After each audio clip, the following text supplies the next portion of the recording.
국회 홈페이지 들어가서 처음 발의된 법안들을 보면 취지들이 다 너무 좋습니다. 근데 이제 최종적으로 가결될 때의 법안들을 보면 이해관계들이 얽히고 설켜 본래의 의미는 퇴색된 누더기법이 되어 있죠. 킬러 문항도 그냥 수많은 누더기 정책 중 하나였다고 봅니다. 이 소셜로 작년에 있었던 사회 이슈 하나 꼽아봐. 이렇게 물어본다면 저는 아마 킬러 문항 이슈를 고를 것 같아요. 고등학생들의 정신을 쉐킷쉐킷하지 않았습니까? 시간이 지나 이젠 좀 묻혀버린 떡밥이지만 오늘은 킬러 문항 관련한 제 생각, 그리고 더 나아가서 근본적인 교육 정책에 대한 생각을 말해보고자 합니다. 바로 들어갑시다.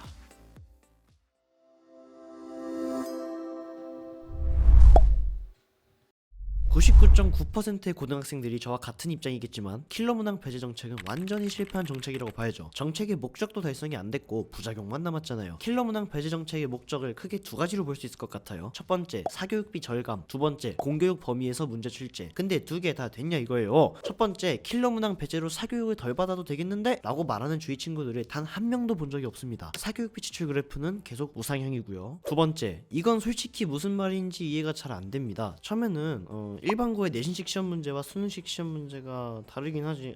근데 그거랑 킬러 문항이랑 뭔 상관이누? 이런 생각이 들었는데 저런 주장을 하는 분들의 말을 들어보니까 그런 의도가 아닌 것 같더라고요. 뭐라고 얘기했냐면 수능 국어에서 배경 지식이 없으면 절대 이해할 수 없는 지문을 낸다. 수능 수학 문제에서 대학에서 배우는 개념을 활용해야 풀 수 있는 문제가 나왔다. 저런 말들을 보고 만 떠오르더라고요. 애초에 저렇게 냈으면 이미 수많은 학생들이 항의를 했겠죠. 개인적으로 저렇게 주장하시는 분들은 그분들이 보셨던 철저한 암기 중심의 학력고사와 지문을 읽고 이해하는 수능의 차이점을 전혀 이해하지 못하고 계신 거 아닌가 싶어요. 애초에 안 배운 내용들은 수능과 모의고사에서 나온 적이 없고 그렇게 됐으면 정치인 시민단체가 아니라 학생들이 먼저 들고 일어났을 겁니다. 옛날에 수능 출제 오류 났었을 때 생각해보세요. 학생들이 국민청원에 소송까지 했었잖아요. 그리고 킬러 문항 배제 정책으로 오히려 부작용도 너무 많이 생겼죠. 정답률 3% 4%짜리 킬러 문제가 없어지면 단순히 극상위권만 타격을 받는 게 아닙니다. 변별을 위해 준킬러급 문항이 늘어나고 그 결과로 모든 등급대의 수험생들이 문제들의 출제 기조 변화로 타격을 입었고요. 또 수능 때는 결국 킬러성 문제가 나왔죠. 매력적인 선지다, 킬러는 아니지만 변별력은 갖췄다 라고 말하는 정부와 평가원 일부 언론 빼고는 모든 사람들이 킬러 맞다고 하고 있고요. 또한 출제 기조 변화로 오히려 사교육 쪽 매출이 잠시 늘었다는 통계도 있습니다. 결국에는 효과도 없고 부작용만 생겼다 이렇게 보는 거죠. 제가 저 정책 발표할 때 들었던 생각은 애초에 수십 년 전부터 문제가 제기되어 온 사교육 문제를 시험 문제 몇 개 대체하는 걸로 가능할 거라 생각한 건가? 띠용?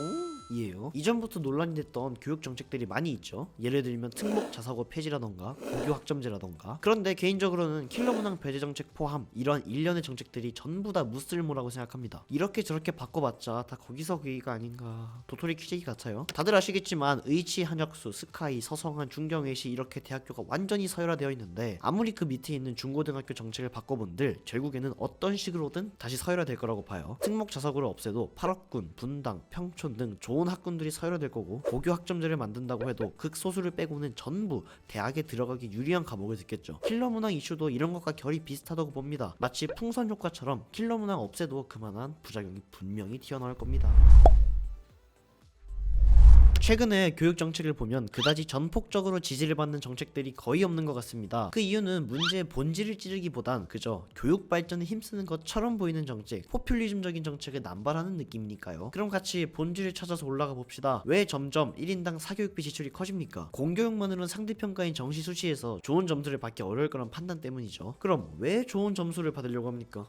아니 그야 대학에 잘 가기 위해서죠. 그럼 왜 좋은 대학에 가려고 합니까? 좋은 수업을 듣고 좋은 동료를 만나고 유년기에 성실히 살았다는 것을 인정받고 싶어 하기 때문이죠. 그리고 절대 다수의 학생들은 대학을 통해 얻은 것을 바탕으로 취업을 목표로 합니다. 자 근데 여기서 꼬입니다. 취업이 잘 안 되죠. 20대의 대다수가 대학을 나왔으니 이전 세대분들보다 취업하고픈 회사의 눈이 높아져 있는 반면에 그만큼 대우해주는 기업은 많지 않으니까요. 그러니 취업에 유리해지도록 남들보다 더 나은 대학을 나오려고 하고 이렇게 역순환적으로 쭉 내려가니 결국에는 초등학생들에게도 사교육 열풍이 부는 거죠. 해결 방법 누구나 다 압니다. 사회 관심 있는 초등학생한테 물어도 대답 잘할 겁니다. 꼭 공부하지 않아도 성공할 수 있도록 사회구조를 바꿔야죠. 기술직 종사자분들의 처우 및 인식을 개선해야죠. 단순히 취업만이 아닌 창업을 장려해야죠. 뭐 저도 술술 나오죠. 근데 이런 정책이 잘 안 되는 이유는 높으신 분들이 일을 안 해서 교육부가 현실을 몰라서 뭐 이것도 맞는 것 같은데 저는 이해관계들의 소통 부족이 가장 큰 이유라고 생각합니다. 실제로 국회의원들이 낸 자료들을 보면 앞으로의 교육정책 로드맵들이 꽤 잘 나와 있습니다. 진보 보수를 가리지 않고 와 이렇게만 하면 대한민국 좀 희망이 보이는데? 싶은 로드맵들이 많아요. 그런데 논의와 합의가 너무 안 됩니다. 최근에 의대 증원 문제도 의협의 입장을 따로 놓고 들어보면 꽤 설득력이 있습니다. 반대로 정부의 입장도 상당 부분 일리가 있고요. 그런데 합의와 논의가 안 되니 누가 100% 잘못한 건지는 몰라도 최종적으로 제일 피해받고 있는 건 환자들이죠. 저는 이게 교육 문제도 똑같이 적용된다고 봅니다. 근본적으로 교육 정책을 한번 새롭게 바꿔보고 싶은데 정부, 교직원, 시민단체, 학생 등등 각 집단마다 말이 다 달라요. 결국 이도저도 아닌 누더기 정책이 돼버리고 뭐라도 정책은 내야겠으니 킬러 문항 배제 정책 같은 이상한 게 튀어나오는 거라고 봅니다. 마찬가지로 피해는 수능을 친 학생들이 입었죠. 결국에는 근본적으로 여러 정책들을 변화시키는 건 토론에 있다고 봅니다. 저는 고등학생이라 사회생활 관련해서는 완전히 문외한입니다만 사회에서 문제가 발생했을 때 잘 합의되고 있는가? 라는 질문에 저는 아닌 것 같은데요? 라고 말할 것 같아요. 근데 그러면 지금 제 또래 학생들은 토론을 많이 하고 있냐? 의견을 교환하고 대화하는 게 줄면 줄었지 늘어난 건 죽었다 깨어나도 아닌 것 같거든요. 코로나 때문에도 더 그렇고요. 그래서 중고등학교 정규 교육과정 시간에 공부만 시키는 것이 아니라 토론을 한다거나 의견을 주고받는 활동들이 좀 많이 늘어났으면 하는 바람입니다. 아마 어렵겠지만요. 킬러 문항 이슈에서 토론의 중요성까지 왜 이렇게 영상이 막 진행된 건지 모르겠는데요. 영상 끝내기 전에 한국은행 이창용 총재님의 말로 마무리하려고 합니다. 한국의 문제 해결 방법은 누구나 안다. 다만 이해관계가 얽혀있어 한 발자국도 나가지 못한다.